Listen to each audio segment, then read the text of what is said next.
గన్నవరం మర్లపాలెం గ్రామ రైతులకు గన్నవరం తహసీల్దార్ శివయ్య కీలక ప్రకటన చేశారు. ఆంధ్రప్రదేశ్ రీసర్వే ప్రాజెక్టులో భాగంగా గన్నవరం గ్రామంలో రీసర్వే గ్రౌండ్ ట్రూతింగ్ ప్రక్రియ పూర్తయి డ్రాఫ్ట్ భూ రికార్డులు సిద్ధమైనట్లు తెలిపారు.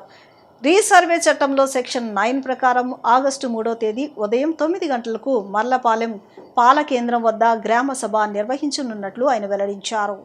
రైతులందరూ తప్పనిసరిగా హాజరై తమ భూమి సర్వే నెంబర్, విస్తీర్ణం, పట్టాదారు పేరు, తండ్రి పేరు, ఆధార్, కులం తదితర వ్యక్తిగత వివరాలను పరిశీలించి ధృవీకరించుకోవాలని సూచించారు. హాజరు కాకపోతే తప్పులు ఉన్న రికార్డులను ముద్రితమయ్యే అవకాశం ఉండదని హెచ్చరించారు. కొలతలు లేదా భూ వివరాలకు సంబంధించిన ఎలాంటి అభ్యంతరాలు ఉన్నా గ్రామ సభలో లిఖితపూర్వకంగా వినతి పత్రం సమర్పించాలని, వాటిని నిబంధనల ప్రకారం పరిశీలించి తగిన చర్యలు తీసుకుంటామని గన్నవరం తహసీల్దార్ శివయ్య స్పష్టం చేశారు. గన్నవరం మండలం గన్నవరం మరియు మర్లపాలెంలో వ్యవసాయ భూములు ఉన్న రైతులందరికీ కూడా మీ గన్నవరం తహసీల్దార్ శివయ్య చేస్తున్న హృదయపూర్వక నమస్కారం. మనం గత డిసెంబర్ నెలలో 2025 సంవత్సరంలో డిసెంబర్ 26వ తారీఖున మనం మొదటిసారిగా గ్రామ సభ స్టార్ట్ చేసి రీసర్వే స్టార్ట్ చేసుకున్నాం. మీ అందరికీ తెలిసిందే, దాదాపుగా 7 నెలల పాటు రీసర్వే కంప్లీట్ చేశాం. గ్రౌండ్ రూతింగ్ అలాగే ఫీల్డ్ మీదకి వచ్చి మా విఆర్ఓలు, విలేజ్ సర్వేలు టీమ్స్కి ఏర్పడి అందరూ కూడా ఫీల్డ్ మీదకి వచ్చి సర్వే కంప్లీట్ చేశారు. సుమారుగా 3000 ఎకరాల భూమిని కొలవడం జరిగింది. అందులో 600 ఎకరాలు గవర్నమెంట్ ల్యాండ్ పోగా మిగతా 2400 ఎకరాలు ప్రైవేట్ ల్యాండ్ని కూడా కొలవడం జరిగింది. అలాగే వెబ్ల్యాండ్ 1 నుంచి వెబ్ల్యాండ్ 2గా మార్చడానికి అవసరమైన పట్టాదారు పాస్ పుస్తకాలు ఇచ్చేదానికి గాను సుమారుగా 950 మంది రైతుల్ని, ఖాతాదారులను ఐడెంటిఫై చేశాము. సుమారుగా ఈ 950 మంది రైతులు కూడా గ్రామ సభకు హాజరవ్వాలి. మనకి 3వ తారీఖు 8వ నెల 2026న 9-2 నోటీసులు మీ అందరికీ ఇచ్చి మర్లపాలెం పాల కేంద్రం వద్ద ఒక గ్రామ సభను కండక్ట్ చేసి ఉదయం 9 గంటలకు కండక్ట్ చేస్తాము. ఆ రోజున అందరూ హాజరు కండి. హాజరైతే ఎవరైతే హాజరు కారో వాళ్ళందరి యొక్క వివరాలు ఏదన్నా తప్పు వస్తే కనుక రెక్టిఫై చేయడానికి అవకాశం ఉండదు. రైతులందరూ హాజరయ్యి మీకు ఒక 9-2 నోటీస్ ఇవ్వబడుతుంది. ఆ 9-2 నోటీస్ తీసుకుని మీ యొక్క భూమి విస్తీర్ణం, ఖాతా నెంబరు, పట్టాదారు పేరు, తండ్రి పేరు, అలాగే మీ యొక్క personal details, Aadhaar number, caste, ఇలాంటివన్నీ కూడా దాంట్లో నిక్షిప్తం చేయబడతాయి. అలాగే మీ ఫీల్డ్ యొక్క మ్యాప్ కూడా ఎలా ఉందో కూడా చూపించబడుతుంది.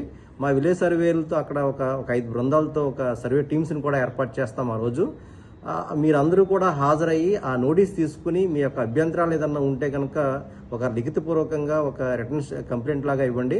అభ్యంతరాలు ఏమీ లేకపోతే కనుక మీ కన్సెంట్తో, మీ అనుమతితో విలేజ్ని, రీసర్వే విలేజ్ని నెక్స్ట్ స్టేజ్కి తీసుకెళ్ళడం జరుగుతుంది. ఆర్డీఓ గారి తర్వాత జేసీ గారికి, ఆ తర్వాత 30 నోటిఫికేషన్ ఇచ్చి ఫైనల్ ఆర్ఓఆర్ ఇచ్చి రాబోయే 2-3 నెలల లోపులోనే మీ అందరికీ కూడా ఒక కొత్త పట్టాదారు పాస్ పుస్తకం, రాజముద్రతో కూడినటువంటి పట్టాదారు పాస్ పుస్తకాన్ని ఇచ్చేదానికని చర్యలు తీసుకున్నాం. చాలా క్వాలిటీగా సర్వే జరిగింది. ఈ సర్వేలో ఇంకా మరింత క్వాలిటీగా రావాలంటే రైతులందరూ కూడా హాజరు కావాల్సిన అవసరం ఉంది. అందుకనే 3వ తారీఖు 8వ నెల 2026న ఉదయం 9 గంటలకు మర్లపాలెం మర్లపాలెం పాలకేంద్రం వద్ద నిర్వహించే గ్రామ సభకు అందరూ హాజరు కావాల్సిందిగా మీ తహసీల్దార్ విజ్ఞప్తి. చేనేతకు చేయుత, నేతన్నలకు భరోసా కల్పించే లక్ష్యంతో నిర్వహిస్తున్న జాతీయ చేనేత వస్త్ర ప్రదర్శన 2026 గాంధీ బున్కర్ మేళా విజయవాడలో ఘనంగా ప్రారంభమైంది. శేషసాయి కళ్యాణ వేదికలో జూలై 30 నుంచి ఆగస్టు 12 వరకు జరిగే ఈ ప్రదర్శనలో దేశవ్యాప్తంగా 91 చేనేత సంఘాలు, సంస్థలు పాల్గొంటుండగా ఆంధ్రప్రదేశ్కు చెందిన 45 చేనేత సంఘాలు తమ ప్రత్యేక ఉత్పత్తులను ప్రదర్శిస్తున్నాయి. Handlooms and textile special chief secretary RP Sisodia, శాఖ కమిషనర్ రేఖ ఈ కార్యక్రమాన్ని ప్రారంభించారు. చేనేత అనేది భారతీయ సంస్కృతికి ప్రతీక. తరతరాలుగా వస్తున్న ఈ కళను పరిరక్షిస్తూ చేనేత కళాకారులకు మార్కెట్ అవకాశాలు కల్పించేందుకు ప్రతి సంవత్సరం గాంధీ బున్కర్ మేళాలను నిర్వహిస్తున్నారు. ఇందులో భాగంగా విజయవాడలో ప్రారంభమైన జాతీయ చేనేత వస్త్ర ప్రదర్శన 2026 సందర్శకులను విశేషంగా ఆకట్టుకుంది. ఈ ప్రదర్శనను handlooms and textile special chief secretary RP Sisodia, శాఖ కమిషనర్ రేఖ ప్రారంభించారు. దేశవ్యాప్తంగా 91 చేనేత సంఘాలు, చేనేత సంస్థలు తమ అత్యుత్తమ ఉత్పత్తులతో పాల్గొనగా ఆంధ్రప్రదేశ్ చెందిన 45 చేనేత సంఘాలు ప్రత్యేకంగా తమ ఉత్పత్తులను ప్రదర్శిస్తున్నారు. ఈ సందర్భంగా మాట్లాడిన ఆర్పి సిసోడియా, ప్రతి సంవత్సరం మాదిరిగానే ఈ ఏడాది కూడా దేశవ్యాప్తంగా గాంధీ బున్కర్ మేళాలను నిర్వహిస్తున్నామని తెలిపారు. చేనేత కళాకారులకు ప్రోత్సహించడమే ఈ మేళాల ప్రధాన ఉద్దేశమన్నారు. కళాకారులు తయారు చేసిన ఉత్పత్తులకు జియో ట్యాగింగ్ కల్పించడం ద్వారా వారికి ప్రత్యేక గుర్తింపు తీసుకొస్తున్నామని చెప్పారు. అసలైన చేనేత ఉత్పత్తులను ప్రజలకు చేరువ చేయడంతో పాటు నేతన్నలకు మెరుగైన ఆదాయం అందేలా ప్రభుత్వం చర్యలు తీసుకుంటుందన్నారు. ఇప్పటి వరకు ప్రధానంగా చేనేత చీరలు మాత్రమే అందుబాటులో ఉండేవని, ఈసారి వినియోగదారుల అవసరాలను దృష్టిలో ఉంచుకుని చేనేత డ్రెస్లు, కుర్తీలు, డ్రెస్ మెటీరియల్స్ వంటి కొత్త ఉత్పత్తులను కూడా అందుబాటులోకి తీసుకొచ్చినట్లు తెలిపారు. సంప్రదాయ చేనేతలకు ఆధునిక డిజైన్లు జోడించి యువతను ఆకర్షించే ప్రయత్నం చేస్తున్నామని వివరించారు. మొత్తం 14 రోజుల పాటు కొనసాగే ఈ ప్రదర్శనలో నాణ్యమైన చేనేత వస్త్రాలు, హస్తకళా ఉత్పత్తులు ప్రత్యేక ధరలకు అందుబాటులో ఉన్నాయన్నారు. చేనేత వస్త్రాలను కొనుగోలు చేయడం ద్వారా నేరుగా నేతన్నల కుటుంబాలకు ఆర్థికంగా అండగా నిలవవచ్చునని అధికారులు పేర్కొన్నారు. ప్రజలు పెద్ద ఎత్తున ప్రదర్శనను సందర్శించి స్వదేశీ చేనేత ఉత్పత్తులను కొనుగోలు చేసి చేనేత కళాకారులను ప్రోత్సహించాలని విజ్ఞప్తి చేశారు. విజయవాడలో ప్రతి సంవత్సరం లాగానే ఈ సంవత్సరం కూడా గాంధీ బున్కర్ మేళా అనేది ఈరోజు నుంచి స్టార్ట్ చేయడం జరిగింది. ఈరోజు ఇనాగ్రేట్ చేశాము. 12 ఆగస్ట్ దాకా ఈ మేళా ఇక్కడ జరుగుతుంది. బేసికలీ గవర్నమెంట్ ఆఫ్ ఇండియా సపోర్ట్తో, స్టేట్ గవర్నమెంట్ సపోర్ట్తో దీని ముఖ్య ఉద్దేశం ఏమిటంటే, బున్కర్ అంటే చేయితో, అంటే హ్యాండ్లూమ్ వీవర్స్, ఎవరినైతే చేనేత కార్మికులు అంటాము, అలాంటి కళాకారులు, చేనేత కళాకారులు, వాళ్ళకి ప్రోత్సహించాలి. మరి ప్రతి స్టేట్లో, మన దేశంలో ఉన్న ప్రతి స్టేట్లో ఇలాంటి చేనేత కళాకారులు ఉన్నారు. రకరకాల ప్రొడక్ట్స్ వాళ్ళు ప్రొడ్యూస్ చేస్తారు. అది చీరలు కావచ్చు, డ్రెస్ మెటీరియల్ కావచ్చు, లేకపోతే ఇంకా టవల్స్, బెడ్షీట్స్, లుంగీస్, ఇట్లాంటివి చాలా చోట్ల ఉన్నాయి. కొన్ని వాటికి లైక్ బనారస్ సారీస్, ఇట్లాంటి మన స్టేట్లో ఉన్నవి ఇట్లా చాలా ఫేమస్. కొన్నిటికి జిఐ ట్యాగ్ కూడా ఉంది. వాళ్ళందరికీ ప్రోత్సహించాలి. ప్రతి సంవత్సరం మనం ఇదే విధంగా ఈ బున్కర్ మేళా ఆర్గనైజ్ చేస్తున్నాము. కాబట్టి ఈ సంవత్సరం కూడా చాలా మంచిగా దీన్ని చేయడం జరిగింది. మన రాష్ట్రం నుంచి 45 సొసైటీస్ వాళ్ళ ప్రొడక్ట్స్ తీసుకొచ్చారు. మిగతా రాష్ట్రాల నుంచి 46 దాకా వేరే వేరే స్టేట్స్ నుంచి వాళ్ళు వచ్చి ఇక్కడ ఆల్మోస్ట్ 14 డేస్ దాకా ఉండి మరి వీళ్ళ ప్రొడక్ట్స్ని డిస్ప్లే చేయడం, అమ్మడం అనేది జరుగుతుంది. మరి విజయవాడ ప్రజలకి, ఆంధ్ర రాష్ట్ర వాళ్ళకి అందరికీ నేను తెలియపరిచింది ఏమిటంటే, హ్యాండ్లూమ్ వీవర్స్ని, చేనేత కళాకారులని ప్రోత్సహించే అవసరం ఎంతైనా ఉంది.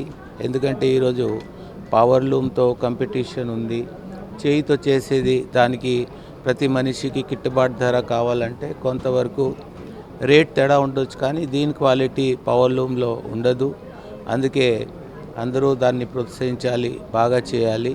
తర్వాత డిపార్ట్మెంట్ పరంగా ఈరోజు ఒక కొత్త ప్రోడక్ట్, అంటే ఇప్పుడు దాకా సారీలే చేసేవాళ్ళు, మనము గాంధీ బునకర్ మేళా అని చేస్తాము.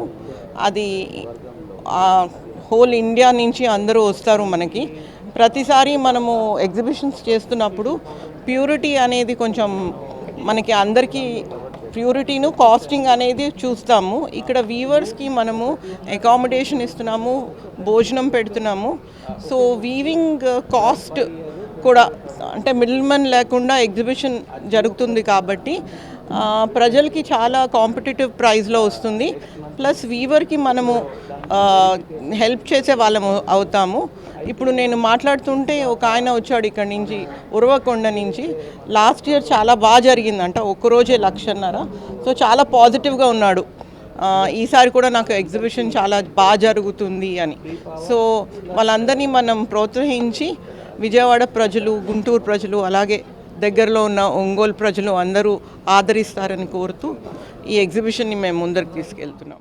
ఆంధ్రప్రదేశ్లో అంగన్వాడీ టీచర్లు, హెల్పర్ల పిల్లలకు కూడా తల్లికి వందనం పథకాన్ని వర్తింపచేస్తూ ప్రభుత్వం తీసుకున్న నిర్ణయాన్ని తెలుగునాడు అంగన్వాడీ ట్రేడ్ యూనియన్ రాష్ట్ర అధ్యక్షురాలు జి అనంతలక్ష్మి స్వాగతించారు. ఈ సందర్భంగా ముఖ్యమంత్రి నారా చంద్రబాబు నాయుడు, విద్యాశాఖ మంత్రి నారా లోకేష్కు యూనియన్ తరపున ఆమె కృతజ్ఞతలు తెలిపారు. గత ప్రభుత్వంలో సంక్షేమ పథకాలకు దూరమైన అంగన్వాడీ కుటుంబాలకు ఇప్పుడు ఆదాయ పరిమితితో సంబంధం లేకుండా ఈ పథకాలు వర్తించేలా నిర్ణయం తీసుకోవడం హర్షణీయమని ఆమె పేర్కొన్నారు. గ్రామీణ ప్రాంతాల్లో పనిచేసే అంగన్వాడీ వర్కర్లు కానీ, పట్టణ ప్రాంతాల్లో పనిచేసే అంగన్వాడీ వర్కర్లకు కానీ ఒకే జీతం 11,500. కానీ ఇక్కడ బీపీఎల్ కుటుంబాలకి వర్తింపజేసే క్రమంలో అర్హులు కాదు అనర్హులు అని చెప్పి, ప్రభుత్వ ఉద్యోగం అని చెప్పి గత ప్రభుత్వం ఏదైతే నిరంకుశంగా ప్రభుత్వ ఉద్యోగులు అంగన్వాడీలు అని చెప్పి రికార్డు చేయటం వలన హౌస్ హోల్డ్ మ్యాపింగ్లో మేము అనర్హులుగా ఇప్పటివరకు కూడా లబ్ధి పొందలేకపోయాము. దానికి ఇప్పుడు సరైన సమాధానం ప్రభుత్వం నుండి మాకు జీవో రూపంలో ఇవ్వటం జరిగింది. దానిలో కృషి ప్రతి ఒక్క ఎమ్మెల్సీకి, ఎమ్మెల్యేలు మేము రిప్రజెంట్ చేయటం వలన ఈ యొక్క జీవో రావడం జరిగింది.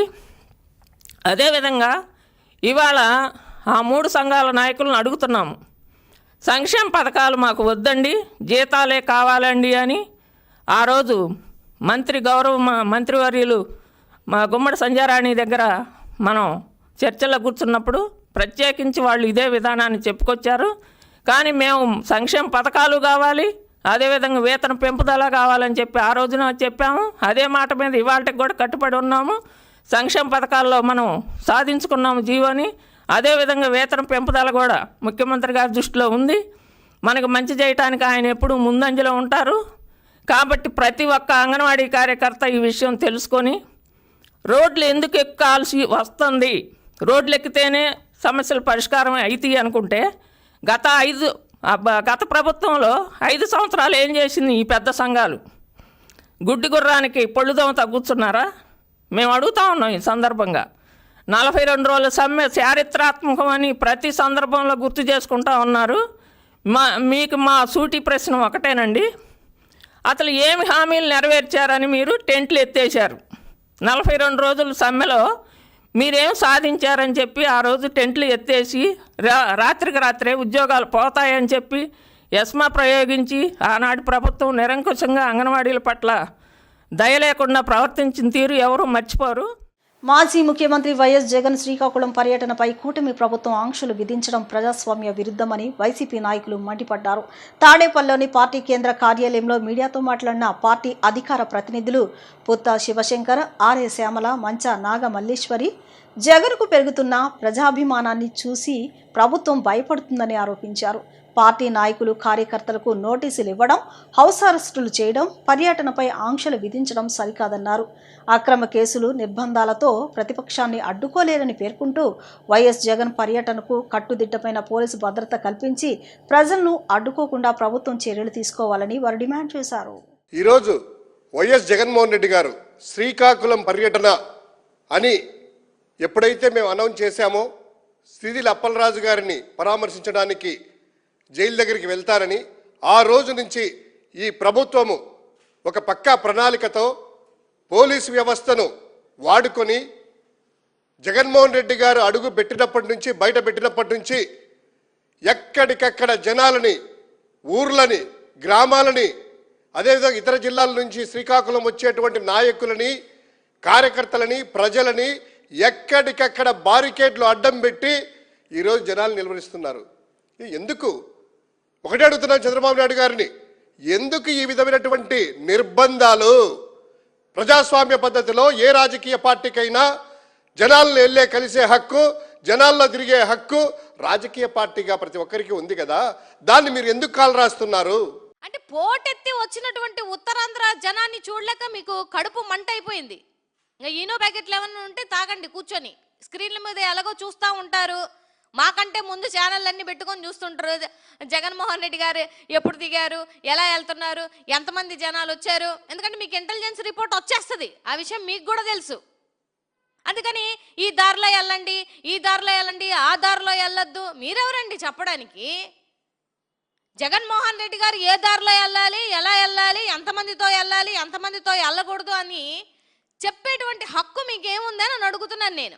రాష్ట్రంలో ప్రభుత్వ ఉద్యోగులపై అధికార పార్టీ నాయకులు దాడులు పెరుగుతున్నాయని వైసీపీ ఎంప్లాయీస్ అండ్ పెన్షనర్స్ విభాగం రాష్ట్ర అధ్యక్షులు నలమారు చంద్రశేఖర్ రెడ్డి ఆరోపించారు. చిత్తూరు జిల్లా రొంపిచెర్ల మండలం మోటుమల్లెల వీఆర్ఓ దామోదర్పై జరిగిన దాడిని తీవ్రంగా ఖండించిన ఆయన నిందితులపై చట్ట ప్రకారం చర్యలు తీసుకోవాలని డిమాండ్ చేశారు. ఉద్యోగులపై జరుగుతున్న దాడులకు ఆయా జిల్లాల కలెక్టర్లు, ఎస్పీలే బాధ్యత వహించాలని పేర్కొన్నారు.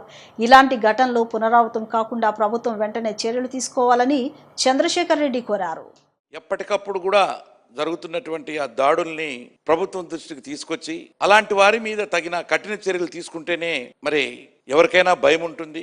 ఎందుకంటే ప్రభుత్వ ఉద్యోగి సిస్టమేటిక్గా ఒక రూల్ ప్రకారం పనిచేసేటువంటి ఉద్యోగి మీద డ్యూటీలో ఉన్నప్పుడు దాడి చేయడం అమానుషమని ఎన్నోసార్లు ప్రభుత్వం దృష్టికి తీసుకొస్తున్నా కూటమి ప్రభుత్వంలో దాడులు సర్వసాధారణం అయిపోతా ఉన్నాయి. ఆ విధంగానే నిన్నటికి నిన్న చిత్తూరు జిల్లా రొంపిచెర్ల మండలంలో మోటుమల్లెల అనేటువంటి గ్రామ విఆర్ఓ మీద అక్కడ బెస్తపల్లె అనేటువంటి విలేజ్కి చెందిన ఒక టీడీపీ నాయకుడు దాడి చేయడాన్ని YSRCP employees and pensioners wing తరఫు నుంచి మేము తీవ్రంగా ఖండిస్తా ఉన్నాం. మరి నిన్న జరిగినటువంటి ఆ యొక్క పర్టికులర్లీ ఆ తహసీల్దార్ ఆఫీసులో, రొంపిచెర్ల తహసీల్దార్ ఆఫీసులో గ్రామ పంచాయతీలకు భూములకు సంబంధించినటువంటి రీసర్వేకి సంబంధించి మరి కొంతమంది రైతులు అక్కడ ఆ రికార్డులు ఏదైతే వాళ్ళ దగ్గర ఉంటాయో భూమి రికార్డులు తీసుకొచ్చి ఆ తహసీల్దార్ ఆఫీసులో ఉన్నటువంటి ఆ విఆర్ఓకి చూపిస్తూ ఉంటే అక్కడికి ఒక టీడీపీ నాయకుడు మరి సుందరం అనేటువంటి ఒక టీడీపీ నాయకుడు అక్కడికి వచ్చి మరి నేను వచ్చినప్పుడు వాళ్ళందరితో మాట్లాడుతున్నావు ఏమిటి? వార్తలు ముగించే ముందు ముఖ్యాంశాలు మరొకసారి.